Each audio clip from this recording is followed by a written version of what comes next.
Slank adalah sebuah grup band yang lahir dari kejenuhan Bim Bim yang selalu membawakan lagu-lagu orang di setiap penampilannya. Kisah perjalanan Slank dimulai pada tanggal 26 Desember tahun 1983 di sebuah gang kecil bernama Potlot di daerah Pasar Minggu, Jakarta Selatan. Bim Bim yang saat itu bosan karena selalu memainkan lagu-lagu dari band luar negeri seperti The Rolling Stones dan Van Halen, mengajak Denny Ramadhani alias Denny BDN yang tak lain adalah sepupunya untuk membuat sebuah band dengan tujuan agar ia dapat membawakan lagu sendiri di panggung-panggung pertunjukan.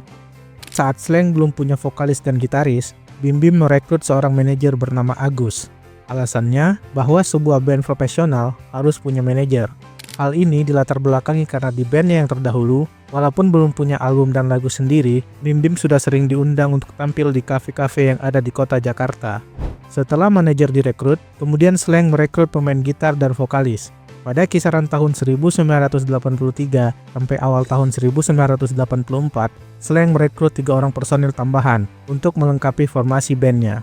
Ketiga personil baru Slank ini adalah Muh Erwan Baswara alias Erwan pada vokal, Bongki Marcel alias Bongki pada gitar hitam, dan Abzawi di Satriaji alias Kiki yang merupakan abang kandung kakak pada gitar utama. Maka terbentuklah formasi satu Slank yang beranggotakan Erwan, Kiki, Bongki, Denny, dan Bim Bim. Nama Slank sendiri dipilih ketika pada satu perjalanan pulang ke Potlot di dalam sebuah mobil, Erwan, Kiki, Bongki, Denny, dan Bim Bim kebingungan untuk menentukan nama band baru mereka. Mula-mula, Bim Bim mencoba memberikan ide dengan nama Red Eyes, namun semua personel tidak setuju, terutama Denny. Menurutnya, nama tersebut kurang masuk dengan gaya mereka. Ditambah lagi, Red Eyes sangat mirip dengan nama band lamanya Bim Bim, yaitu Red Evil. Kemudian saat mobil mulai mendekati gang Potlot, Bim Bim melihat ke sebuah tembok yang bertuliskan cowok selengean. Dan karena teringat dengan gaya mereka yang sering dibilang sebagai cowok selengean, mereka pun sepakat untuk menjadikan kata itu sebagai ide nama band mereka. Kemudian, setelah berdiskusi sejenak, disepakatilah nama band tersebut adalah Slank. Awal karir Slank dilewati dengan tampil di panggung-panggung pertunjukan, dari kafe ke kafe, acara ulang tahun, dan festival band yang ada di Jakarta. Walaupun saat itu mereka sudah mempunyai lagu sendiri, namun saat itu mereka lebih sering tampil dengan membawakan lagu-lagu dari musisi luar negeri seperti The Rolling Stones dan Van Halen. Alasannya, karena lagu mereka masih belum banyak diterima masyarakat pada saat itu. Pengalaman Slank mengikuti festival-festival di kota Jakarta bisa dibilang banyak yang tidak mengenakan. Mereka tidak pernah juara. Penilaian juri waktu itu mengatakan kalau mereka belum pantas disebut sebagai band komersil dan profesional. Gaya mereka berpakaian jorok, selengean. Musik mereka yang beraliran rock, blues, dan hard rock juga belum terlalu memiliki banyak penikmat kala itu. Pada tahun 1985, Agus sang manajer Slank saat itu dipecat dari posisinya. Sebagai gantinya, Bim Bim berperan sebagai manajer sementara. Di saat bersamaan, Bim Bim dan Bongki berusaha membujuk Bunda Yvette, ibundanya Bim Bim, untuk menjadi manajer Slank. Namun saat itu Bunda Yvette belum mau untuk menjadi manajer Slank. Sampai-sampai Bongki dan personel lain berusaha untuk tampil dengan sungguh-sungguh pada sebuah acara. Mereka berusaha menunjukkan semua kemampuan yang mereka punya, tujuannya untuk membuktikan kepada Bunda Yvette bahwa mereka serius dan mempunyai peluang karir yang bagus di dunia musik Indonesia. Tak berselang lama, pada bulan Maret 1985, Kiki sang gitaris utama memutuskan keluar dari Slank. Saat itu 4 personil Slank yang tersisa memutuskan untuk menambah 1 personil lagi. Namun bukan untuk menggantikan Kiki sebagai pemain gitar, melainkan untuk mengisi posisi keyboard yang saat itu belum ada. Posisi pemain gitar utama Slank diberikan kepada Bongki. Tak lama berselang, Slank melalui Bim Bim mengajak Adrian Sidarta alias Adri yang juga merupakan abang kandung Bim Bim untuk menjadi pemain keyboard. 1 bulan kemudian, pada April 1985, Adri resmi bergabung dengan Slank. Saat itu, Slank kembali ke formasi 5 personil, yaitu Bim Bim pada drum, Bongki pada gitar, Erwan pada vokal, Denny pada bass, dan Adri pada keyboard. Kemudian pada bulan Juni 1985, Slank kembali ditinggal salah satu personilnya. Kali ini giliran Erwan sang vokalis yang memutuskan keluar dari Slank. Ia memilih untuk melanjutkan pendidikannya di Amerika. Saat itu, Erwan merasa Slank tidak ada kemajuan. Untuk mengisi kekosongan vokalis Slank, Bim Bim memutuskan untuk merekrut 2 vokalis sekaligus. Mereka berdua adalah Rebecca Lilian Agustina atau Lala dan Uti Suharyani alias Uti. Slank kembali berjalan dengan 6 personil, yaitu Bim Bim, Denny, Adri, Bongki, dan 2 personil yang baru bergabung yaitu Lala dan Uti. Formasi ini dinamakan formasi 4. Namun tak bertahan lama, kurang lebih 1 tahun menjadi personel Slank, pada tahun 1986, secara mengejutkan Lala dan Uti memutuskan untuk mundur dari band. Untuk mengisi kekosongan itu, Bim Bim mengajak Welweli yang merupakan mantan vokalis Cikini Stones Complex, band lamanya Bim Bim, untuk menjadi personil Slank. Saat itu terbentuklah Slank formasi 5 yang diisi Bim Bim, Denny, Bongki, Adri, dan Welweli yang baru bergabung. Dengan formasi 5 ini, Slank kerap kali tampil dengan dandanan slengean dan mengajak kawan-kawan SMA di perguruan Cikini untuk menjadi supporter mereka. Namun formasi ini tidak bertahan lama. Pada tahun 1987, salah satu personel Slank kembali memutuskan untuk keluar dari band. Kali ini adalah giliran Adri, sang keyboardis. Slank kembali dengan 4 personil yaitu Bim Bim, Bongki, Denny, dan Welweli. Pada tahun itu juga, setelah ditinggal Adri, Bim Bim mengajak seorang rekan bernama Andre untuk menjadi keyboardis Slank. Namun tak bertahan lama, Andre memutuskan hengkang dari Slank dan langkah itu diikuti oleh Welweli. Slank kembali memiliki 3 personil yaitu Bim Bim, Denny, dan Bongki. Karena saat itu Slank tidak memiliki vokalis, Denny yang sebelumnya bermain bass digeser untuk mengisi vokal, dan pada saat itu juga Bim Bim merekrut Imanes untuk mengisi posisi bassis. Sebenarnya Imanes ini adalah seorang gitaris, namun saat itu posisi gitaris sudah diisi oleh Bongki. Kali ini formasi Slank terdiri dari Bim Bim, Bongki, Denny, dan Imanes. Namun tak lama kemudian, lagi-lagi Slank harus kehilangan personilnya. Kali ini adalah Imanes dan Bongki yang memutuskan keluar dari band. Slank kembali tersisa hanya 2 personil, yaitu Bim Bim dan Denny. Untuk melengkapi formasi Slank, Bim Bim merekrut Parlin Burman Siburian alias Pai untuk menjadi gitaris utama Slank, Jimbun Wijaya alias Jaya untuk mengisi gitar ritme, dan Thomas Samuel Karamoy alias Semi sebagai vokalis. Denny yang tadinya sudah berpindah menjadi vokalis harus kembali mengisi posisi bassis yang kosong. Terbentuklah Slank formasi 8 yang beranggotakan Pai, Jaya, Semi, Denny, dan Bim Bim. Masih kisaran pada tahun 1987, tak lama bergabung, Pai, Jaya, dan Semi kembali hengkang dari Slank. Kini Slank kembali hanya tersisa Bim Bim dan Denny. Saat itu untuk mengisi vokalis yang kosong, Denny kembali menjadi penyelamat Slank. Kemudian Imanes kembali ditarik untuk mengisi posisi bassis, dan James Anthony Verhoeven alias Anto direkrut sebagai gitaris Slank. Inilah formasi 9 Slank yang berisikan Anto, Imanes, Denny, dan Bim Bim. Formasi ini bertahan kurang lebih 1 tahun. Pada tahun 1988, Denny yang merupakan pendiri band Slank dari awal bersama Bim Bim memutuskan untuk keluar dari band yang telah lama diperjuangkannya. Ia hengkang karena tujuan untuk menyelesaikan kuliahnya. Tinggallah Bim Bim satu-satunya pendiri Slank yang saat itu masih bersisa di band. Bersamaan dengan itu, Anto sang gitaris juga memutuskan untuk mundur dari Slank. Tujuannya untuk membentuk sebuah band lain bernama Cross Blood yang nantinya pada tahun 1990 mengeluarkan album pertama mereka. Slank yang saat itu hanya tersisa Bim Bim dan Imanes merekrut seorang vokalis wanita untuk menggantikan posisi Semi. Dia adalah Nita Tilana yang merupakan kakak kandung dari vokalis Gigi, Arman Maulana, dan posisi bassis diisi oleh Tole. Saat itu juga posisi gitar utama yang sebelumnya diisi oleh Pai berpindah ke Imanes, dan kemudian saat itu juga Adri kembali ke Slank untuk kembali mengisi posisi keyboardis Slank. Namun tak lama berselang, ketiga personel yang baru saja masuk yaitu Adri, Nita, dan Tole kembali menyatakan keluar dari band. Untuk mengisi kekosongan, Bim Bim kembali merekrut Pai untuk bermain gitar dan Welweli untuk mengisi vokal. Dengan bergabungnya kembali Pai, Imanes yang tadinya bermain gitar kembali ke posisi sebagai bassis. Dan untuk menambah kekayaan aransemen musik Slank, Bim Bim merekrut keyboardis baru yang bernama Indra Kadarsi atau yang lebih beken disapa dengan Indra Ki. Saat ini, formasi Slank terdiri dari Welweli pada vokal, Pai pada gitar, Imanes pada bass, Indra Ki pada keyboard, dan Bim Bim pada drum. Namun tak lama berselang, lagi-lagi keretakan terjadi pada tubuh Slank. Hal ini berakibat pada tahun 1989, Imanes sang bassis dan Welweli sang vokalis memutuskan keluar dari Slank. Dan untuk mengisi posisi bassis yang kosong, Bim Bim kembali memanggil Bongki untuk bergabung dengan Slank. Bongki yang tadinya seorang gitaris diminta menjadi bassis karena posisi gitaris Slank sudah diisi oleh Pai. Pada posisi vokalis, Bim Bim memutuskan untuk merekrut kakak yang pada saat itu masih berusia 16 tahun. Kakak sebenarnya bukan orang lain bagi Slank dan Bim Bim. Dia adalah adik kandung dari Kiki, mantan gitaris Slank, dan ia juga merupakan sepupu Bim Bim.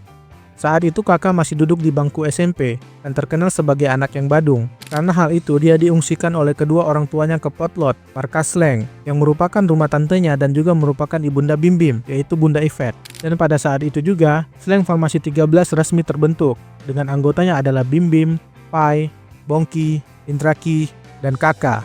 Dengan semangat yang baru, Slank Formasi 13 memulai cerita mereka. Mereka membuat album rekaman dan menawarkan demo-demo lagu Slank ke label-label rekaman. Setelah berulang kali ditolak, barulah pada tahun 1990 demo musik Slank diterima oleh label. Slank memulai debut industri mereka dengan album yang berjudul Sweet Sweet Hehe Jadi Seksi. Pada album ini terdapat lagu Memang dan Maafkan yang meledak di pasaran. Album ini terjual lebih dari 1 juta kopi. Pencapaian ini membuat Slank mendapatkan penghargaan BASF Awards atau yang sekarang dikenal dengan nama AMI Awards. Slank memenangkan nominasi dengan kategori pendatang baru terbaik. Melalui album ini pula, Slank membuktikan bahwa musik rock and roll dan blues ala Slank mampu menggoyahkan dominasi musik Melayu dari band-band Malaysia yang saat itu berjaya di Indonesia. Gaya mereka yang khas, cuek, dan slengean membuat mereka menjadi idola baru bagi masyarakat Indonesia. Pelan tapi pasti, basis penggemar Slank yang menamakan diri mereka sebagai Slankers menjamur di sudut-sudut kota di seluruh Indonesia. Pada tahun 1991, Slank kembali meluncurkan album kedua, kali ini dengan judul Kampungan. Album ini berhasil sama seperti album pertama. Pada album ini terdapat single Mawar Hitam dan Terlalu Manis, yang sampai saat ini masih dinyanyikan muda-mudi di setiap tongkrongan yang ada. Pada saat itu, album Kampungan ini dirilis dalam 2 versi, yaitu versi untuk dijual untuk industri, dan satunya lagi versi suka-suka yang lebih menampilkan warna musik Slank. Uniknya di pasaran, album versi suka-suka lah yang diterima oleh Slankers. Mungkin di versi suka-suka Slank lebih mengeluarkan ciri khas mereka. Pada versi ini, Slank lebih bebas mengeluarkan ekspresi mereka dibandingkan versi industri yang terbatas. 2 tahun kemudian, tepatnya pada tahun 1993, Slank kembali meluncurkan album. Kali ini adalah album ketiga yang diberi judul Peace, dengan cover album seorang yang meniru pose Jim Morrison, vokalis band The Doors dari Amerika. Banyak orang mengira yang di cover album ini adalah Bim Bim, padahal nyatanya itu adalah seorang tetangga mereka di Gang Potlot yang bernama Aji Tarmo. Di album ini terdapat lagu Peace, Kirim Aku Bunga, dan Anyar 10 Maret. Kemudian pada November 1994, Slank meliris album keempat dengan judul Generasi Biru, dengan single andalannya Kamu Harus Pulang. Lalu pada Januari 1996, Slank kembali meluncurkan sebuah album yang diberi judul Minoritas, yang memuat single Bang Bang Tut yang lagi-lagi sukses di pasaran. Namun tak lama kemudian, pada pertengahan tahun 1996, saat penggarapan album ke-6, saat Slank mulai berjalan besar dengan formasi 13-nya, Slankers kembali dikagetkan dengan rumor keretakan Slank. Saat itu secara tiba-tiba, Bim Bim sang leader memecat 3 personel Slank sekaligus. Mereka adalah Bongki, Pai, dan Indra, dengan alasan karena ketiganya sudah terlalu parah terpapar narkoba. Hal ini tentu saja membuat Bongki, Indra, dan Pai tidak terima. Sebuah surat mengejutkan ditulis oleh Pai untuk menanggapi pemecatan mereka. Dalam suratnya, ia membela diri dan mengatakan tidak terima dipecat dari Slank. Dan dalam surat itu juga, ia menerangkan bahwa semua anggota Slank sudah terpapar narkoba, termasuk Kakak dan Bim Bim. Waktu itu sudah menjadi rahasia umum bahwa seluruh personil Slank menggunakan narkoba. Barang haram ini pada lagu Poppy Selain Memories bahkan menjadi inspirasi Slank untuk menulis lirik. Pada lirik lagunya, terdapat kata Hey Corin atau Corin yang disinyalir merujuk pada kokain, kata Mira merujuk pada miras, kata Disa merujuk pada ganja, dan kata Peti merujuk pada putau. Ketergantungan narkoba ini membuat personel Slank kehilangan jati diri mereka. Tak jarang mereka baru bisa ngeband jika sudah mengkonsumsi barang haram tersebut. Ketika barang itu habis, mereka kembali menjadi orang sakit, sering depresi, tidak bergairah, dan bahkan tidak bisa bergerak sedikit pun. Barang haram ini membuat mereka menjadi penyakitan. Bahkan dalam satu kenyataan, Kakak mengatakan untuk kencing saja susah, karena selalu dalam keadaan fly. Pertama kali personil Slank menggunakan narkoba adalah pada tahun 1993. Sebelumnya mereka hanya mengkonsumsi ganja dan minuman keras. Ketika itu Slank melakukan pertunjukan di Bali. Sesaat setelah turun panggung, seorang kenalan menawarkan kepada mereka sebungkus bubuk putih yang pada saat itu baru pertama kali dilihat oleh mereka. Dari keterangan teman tersebut, bubuk putih tersebut dapat memberikan sensasi yang lain saat mereka bermusik. Kemudian mereka baru tahu bahwa bubuk putih itu adalah barang haram yang disebut dengan putau.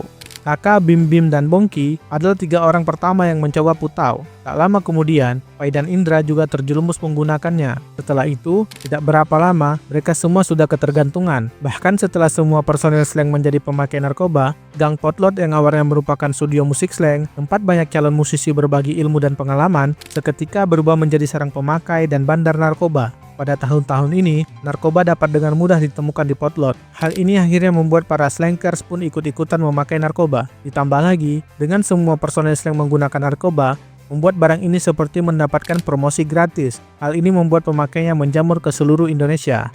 Dari tahun 1993 ke 1997, narkoba inilah yang membuat slang begitu produktif. Narkoba memiliki efek samping yang dapat membuat orang terbangun lebih lama saat dikonsumsi, dan hasilnya, slang dapat menghasilkan karya lebih banyak.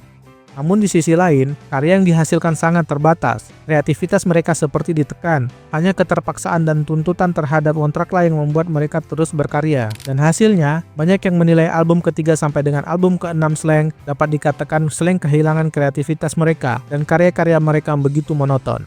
Pada album keempat, ketika ketergantungan semua personil slang mulai semakin memuncak, Bim Bim bahkan pernah berniat untuk membubarkan slang. Hal ini tersirat dari sebuah lagu yang berjudul Bisa Aja Dulu. Hal ini didasari karena menurut Bim Bim, saat itu ngeband bareng slang sudah tidak menyenangkan lagi. Mereka semua menjadi kehilangan sisi enjoy-nya.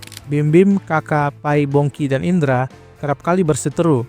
Jadwal latihan yang sering molor, konser yang sering berantakan, dan karya yang tak kunjung berkualitas karena semua personil slang masih nge-fly.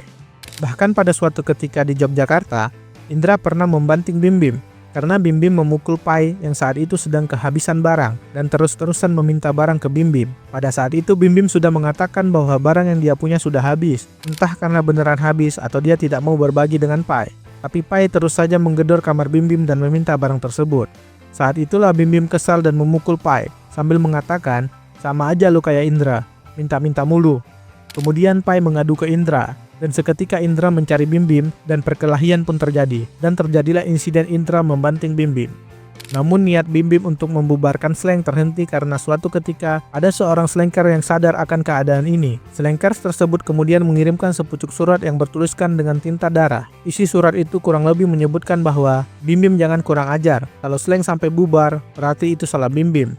Penulisnya juga mengatakan bahwa ia menulis surat tersebut menggunakan darahnya, dan jangan sampai surat berikutnya ditulis dengan darah Bim Bim. Hal ini membuat Bim Bim berpikir dua kali untuk membubarkan slang.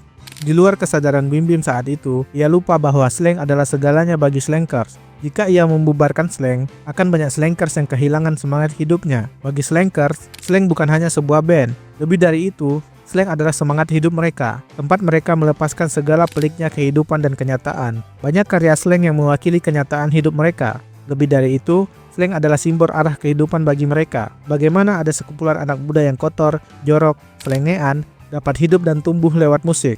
Bagi slankers, saat itu slang adalah perwakilan diri mereka yang sudah sukses. Slang membuat mereka kembali bersemangat menjalani hidup. Kembali ke keadaan saat Bongki, Pai, dan Indra dipecat, saat itu slang dalam keadaan sedang menggarap album ke-6. Namun saat itu slang hanya beranggotakan 2 personil, yaitu Bim Bim dan Kakak. Untuk membantu menyelesaikan album dan beberapa kontrak manggung yang masih tersisa, Bim Bim memutuskan untuk merekrut Ivanka untuk bermain bass, dan Renol untuk bermain gitar. Keduanya bergabung dengan slang sebagai additional player. Berselang 1 tahun kemudian, pada tahun 1997, Slang kembali merilis album baru. Album ke-6 Slang ini berjudul Lagi Sedih. Album ini menandakan suasana hati sisa personel Slang yang saat itu baru saja ditinggal ketiga teman seperjuangan mereka. Maklum saja, dari awal Slang terbentuk, formasi 13 ini adalah formasi yang bisa dibilang solid dan bertahan lama jika dibandingkan dengan formasi-formasi slang sebelumnya. Pada album ke-6 ini, terdapat lagu Tong Kosong yang kembali mengangkat nama slang di kancah musik nasional. Berkat kehadiran Ivanka dan Renol, slang kembali dapat mempertahankan eksistensinya. Pasalnya saat Pai, Bongki, dan Indra Q dipecat, banyak yang meragukan slang akan bertahan setelahnya. Waktu itu banyak pengamat musik yang memprediksi bahwa slang akan bubar. Namun nyatanya, dengan kehadiran Ivanka dan Renol, slang kembali dapat berjaya. Pada saat itu, pentas dari daerah ke daerah terus dijalankan slang. Namun saat itu juga, Bim Bim dan Kakak masih belum bisa lepas dari pengaruh narkoba. Di banyak pentas yang mereka gelar, kehadiran Peti merupakan hal yang wajib. Karena kalau tidak ada barang ini, Kakak dan Bim Bim bakal mogok manggung. Ditambah lagi di tengah pengaruh narkoba, Bim Bim dan Kakak seringkali berkelahi di atas panggung dengan slankers. Bahkan pernah suatu ketika, Bim Bim berkelahi dengan salah seorang slankers di atas panggung. Slanker tersebut berhasil menjatuhkan Bim Bim ke lantai, lalu ia kabur ke lapangan. Lalu karena kesal, Bim Bim mengejar slanker tersebut sampai ke lapangan. Dari belakangnya Kakak mengikuti. Suasana arena pertunjukan berubah menjadi chaos. Semua orang berlarian dan pukul-pukulan. Hal ini yang menjadi puncak kekesalan Renol, sehingga ia memutuskan untuk keluar dari slang. Dia nggak sanggup lagi menghadapi tingkah Kakak dan Bim Bim saat itu. Dia memutuskan keluar dari slang dengan sisa kontrak manggung yang masih ada. Sempat dibujuk oleh beberapa orang, Renol yang sudah terlalu kecewa tetap memutuskan untuk keluar dari slang. Sebenarnya pada 1997, saat peluncuran album ke-7, keinginan Kakak dan Bim Bim untuk sembuh dari narkoba sudah muncul. Hal ini juga didasari karena rasa bersalah mereka kepada slankers. Mereka menyadari bahwa dengan mereka mengkonsumsi narkoba, lama-kelamaan yang menjadi pemakai bukan hanya mereka. Saat itu sudah banyak dari slankers yang kecanduan, bahkan ada juga yang meninggal dunia karena overdosis narkoba. Saat itu Bim Bim dan Kakak merasa bahwa mereka telah membuat pengaruh buruk bagi para slankers, yang seharusnya mereka bina dan berikan inspirasi untuk menjalani hidup. Namun dengan keadaan saat itu, dan belum adanya sosok yang bisa membantu mereka untuk sembuh, membuat keinginan itu hanya sebatas keinginan saja. Pernah pada suatu waktu, Bim Bim mencoba untuk berhenti menggunakan narkoba. Namun karena tidak ada yang menemaninya, akhirnya ia kembali menggunakan barang haram itu. Begitu juga dengan Kakak. Kemudian setelah Reynold keluar di tengah jalan, Slank kembali tidak memiliki gitaris. Saat kekosongan itulah muncullah inisiatif Ivanka untuk menawarkan teman satu bandnya dulu kepada Bim Bim, seorang gitaris bernama Abdi Negara alias Abdi. Di saat yang sama, manajer Slank saat itu yang bernama Lulu Ratna menawarkan Muhammad Ridwan Hafiz atau Rido untuk menemani Slank di sisa kontrak pertunjukan mereka.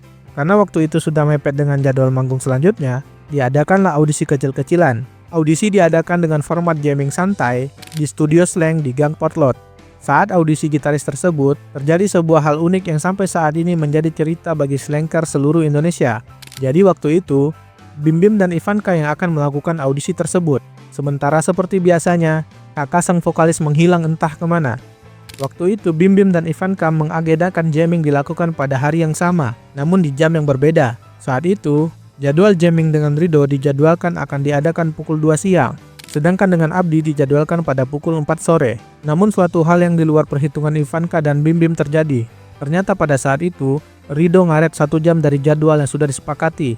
Dari semula dia yang harus datang pukul 2 siang, malah datang pukul 3 sore.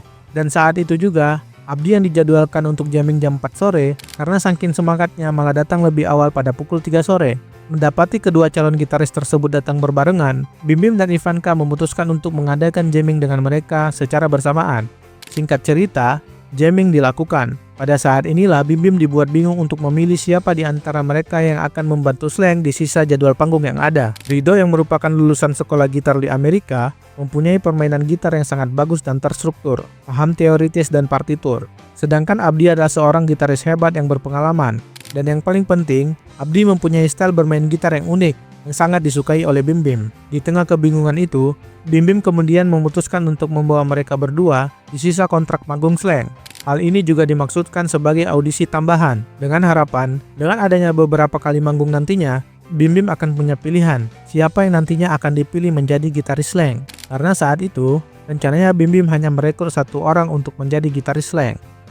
Singkat cerita, sisa kontrak panggung Slank sudah habis. Beberapa pentas sudah dilewati Bim Bim bersama gitaris Abdi dan Rido. Namun bukannya memilih salah satunya, Bim Bim malah memutuskan untuk merekrut keduanya bergabung dengan Slank. Plus Ivanka yang tadinya masih berstatus sebagai additional player, juga diresmikan sebagai member Slank. Saat itulah terbentuk formasi 14 Slank. Formasi yang beranggotakan Bim Bim pada drum, Abdi dan Rido pada gitar, Ivanka pada bass, dan Kakak pada vokal. Kemudian pada tahun 1998, dengan tambahan 3 personel baru, Slank merilis album ke-7 yang diberi nama 7. Album ini terjual sebanyak 1 juta kopi. Pada album ini terdapat lagu Balikin yang merupakan curahan hati Kakak dan Bim Bim tentang keinginan mereka untuk kembali ke diri mereka yang dulu, diri mereka yang belum memakai narkoba. Pada saat inilah Bunda Yvette mengambil alih Slank untuk mengawal Bim Bim dan Kakak untuk sembuh dari narkoba. Pada tahun-tahun perjuangan ini, Kakak dan Bim Bim bersikeras untuk sembuh dari pengaruh narkoba. Di bawah pengawalan Bunda Yvette, mereka direhabilitasi di Potlot. Bandar-bandar narkoba yang tadinya pemasok barang untuk mereka berdua, satu persatu dilaporkan ke polisi, dan banyak dari mereka yang akhirnya ditangkap. Di tengah proses penyembuhan, Slank kembali merilis album, yaitu album Mata Hati Reformasi, yang berisi keresahan mereka tentang sosial politik, dan mengadakan tur ke 30 kota untuk menghibur slanker seluruh Indonesia. Namun tidak banyak yang tahu bahwa saat itu adalah masa yang terberat untuk Slank, di mana pada saat itu Kakak dan Bim Bim sedang pada puncak masa pemulihan. Di satu sisi, mereka ingin segera sembuh dari narkoba, tapi di sisi lain, penyembuhan ini harus melewati proses yang panjang. Seringkali konser harus diundur beberapa saat untuk menunggu mereka kembali normal. Ada kalanya juga mereka tidak mau manggung karena tidak diberi jatah peti. Ada juga kejadian ketika Bim Bim tidak bisa bangun untuk menemui wartawan karena dia sedang dalam pengaruh narkoba. Saat itu, Kakak yang mewakili Slank untuk bertemu dengan media. Barulah pada tahun 1999 saat Slank mengeluarkan dua album, yaitu album 999 dan 09, Kakak dan Bim Bim dapat dikatakan terbebas dari narkoba. Dengan bantuan Abdi dan Rido, plus Ivanka, serta Bunda Yvette dan keluarga besar Slank lainnya, Bim Bim dan Kakak berhasil sembuh setelah kurang lebih 2 tahun berjuang melawan ketergantungan narkoba. Dan tidak lama kemudian, setelah mereka sembuh dari narkoba, kreativitas mereka semakin menggila. Slank seperti mendapatkan dua senjata baru. Kemudian pada tahun 2001, Slank merilis album Virus dengan judul lagu andalan yang sama dengan judul albumnya. Saat itu Slank kembali merajai musik Indonesia. Di album itu juga terdapat lagu Jakarta Pagi Ini yang menjadi hits di kalangan pecinta musik. Pada tahun-tahun ini, lagu-lagu yang dilahirkan Slank seperti hidup kembali. Banyak pesan-pesan moral yang diberikan, keanekaragaman teknik dan notasi yang mewarnai lagu-lagunya. Efek sembuhnya Bim Bim dan Kakak dari Fly mereka. Sukses dengan album Virus, Slank kembali mengadakan tur ke 20 kota setelah terakhir kali mereka mengadakannya pada tahun 1998 silam. Hal ini juga menjadi penanda bahwa era baru Slank baru saja dimulai. Mulai dari saat itu, banyak karya-karya Slank yang bermunculan tahun demi tahunnya. Slank kembali perlahan menajamkan pijakan mereka sebagai band legendaris di Indonesia, salah satu band terbaik di Indonesia. Pesan-pesan di lagu mereka jelas, perjuangan yang mereka serukan mulai kembali buas. Saat ini Slankers kembali menemukan idola mereka sesungguhnya. Idola yang dulu membuat mereka bersemangat menjalani hidup. Idola yang membuat mereka punya tujuan dalam hidup. Hingga saat ini, sudah ada 25 album studio, 4 album mini, 9 album kompilasi yang dihasilkan Slank. Pada bulan Desember 2025 ini, tepat 42 tahun Slank menghibur masyarakat Indonesia. Slank yang dulunya adalah band yang dianggap jorok dan selengean, telah berubah menjadi salah satu band terbaik di Indonesia.